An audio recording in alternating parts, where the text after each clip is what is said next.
Chapter 17. Bran. It seemed as though he had been falling for years. "Fly!" a voice whispered in the darkness.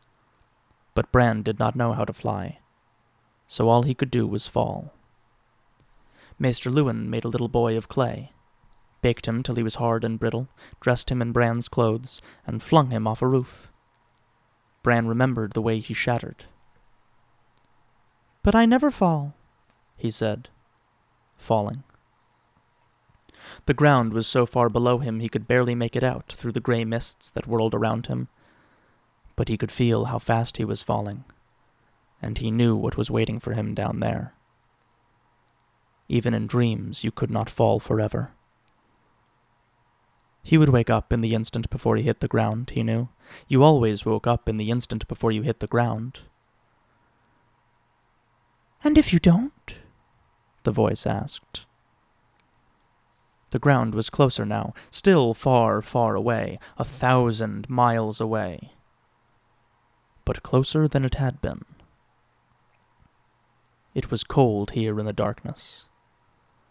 There was no sun, no stars, only the ground below coming up to smash him, and the gray mists, and the whispering voice. He wanted to cry. "Not cry. Fly." "I can't fly," Bran said. I can't. "How do you know? Have you ever tried?" The voice was high and thin. Bran looked around to see where it was coming from. A crow was spiraling down with him, just out of reach, following him as he fell. "Help me," he said. "I'm trying," the crow replied. "Say, you got any corn?" Bran reached into his pocket as the darkness spun dizzily around him. When he pulled his hand out, golden kernels slid from between his fingers into the air. They fell with him. The crow landed on his hand and began to eat. "Are you really a crow?" Bran asked. "Are you really falling?" the crow asked back. "It's just a dream," Bran said. "Is it?" asked the crow. "I'll wake up when I hit the ground," Bran told the bird. "You'll die when you hit the ground," the crow said. It went back to eating corn. Bran looked down. He could see mountains now, their peaks white with snow, and the silver thread of rivers and dark woods. He closed his eyes and began to cry. "That won't do any good," the crow said. "I told you. The answer is flying, not crying. How hard can it be? I'm doing it." The crow took to the air and flapped around Bran's hand.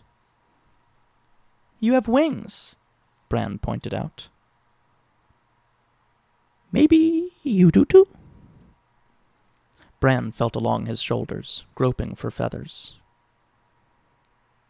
"There are different kinds of wings," the crow said.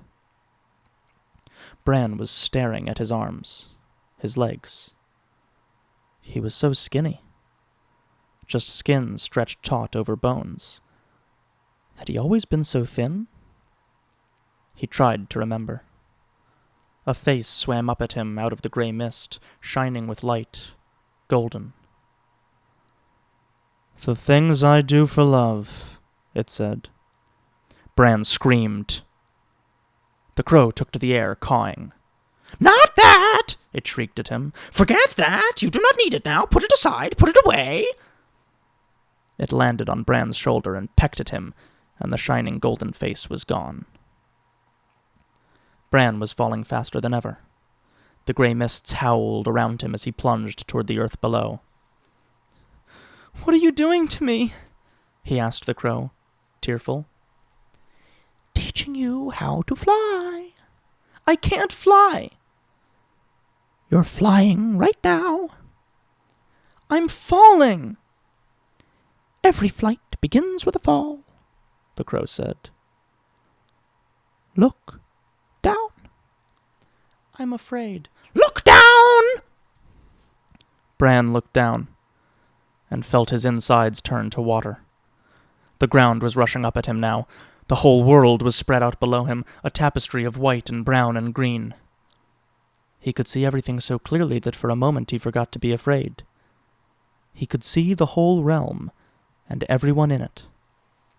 He saw Winterfell as the eagles see it, the tall towers looking squat and stubby from above, the castle walls just lines in the dirt. He saw Maester Luwin on his balcony, studying the sky through a polished bronze tube and frowning as he made notes in a book.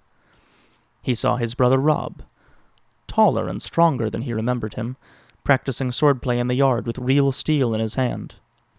He saw Hodor, the simple giant from the stables, carrying an anvil to Micken's forge, hefting it onto his shoulder as easily as another man might heft a bale of hay. At the heart of the Godswood, the great white weirwood brooded over its reflection in the black pool, its leaves rustling in a chill wind. When it felt Bran watching, it lifted its eyes from the still waters and stared back at him knowingly. He looked east, and saw a galley racing across the waters of the Bight. He saw his mother sitting alone in a cabin, looking at a blood-stained knife on a table in front of her as the rowers pulled at their oars, and Sir Roderick leaned across a rail, shaking and heaving. A storm was gathering ahead of them, a vast, dark roaring lashed by lightning. But somehow they could not see it. He looked south, and saw the great blue-green rush of the Trident. He saw his father pleading with the king, his face etched with grief. He saw Sansa crying herself to sleep at night, and he saw Arya watching in silence and holding her secrets hard in her heart. There were shadows all around them. One shadow was dark as ash, with the terrible face of a hound. Another was armored like the sun, golden and beautiful. Over them both loomed a giant in armor made of stone, but when he opened his visor, there was nothing inside but darkness and thick black blood. He lifted his eyes, and saw clear across the narrow sea, to the free cities and the green Dothraki sea and beyond, to Vyse Dothrak under its mountain, to the fabled lands of the Jade Sea, to Ashai by the shadow, where dragons stirred beneath the sunrise. Finally he looked north. He saw the wall shining like blue crystal, and his bastard brother Jon sleeping alone in a cold bed, his skin growing pale and hard as the memory of all warmth fled from him.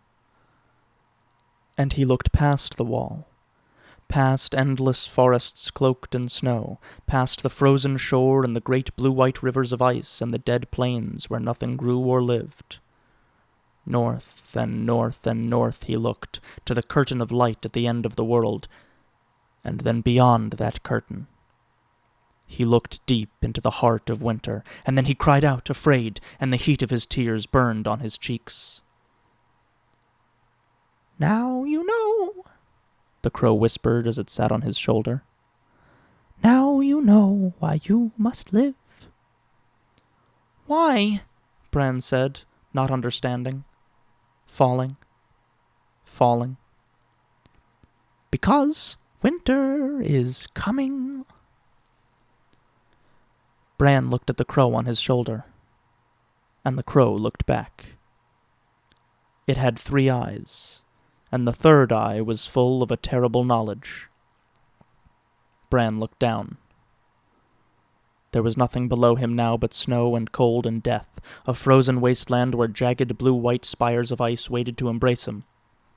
They flew up at him like spears.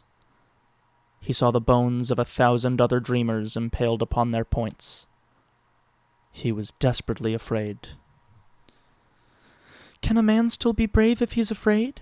he heard his own voice saying, small and far away, and his father's voice replied to him.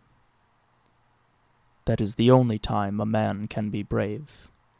"Now, Bran," the crow urged. "Choose. Fly or die.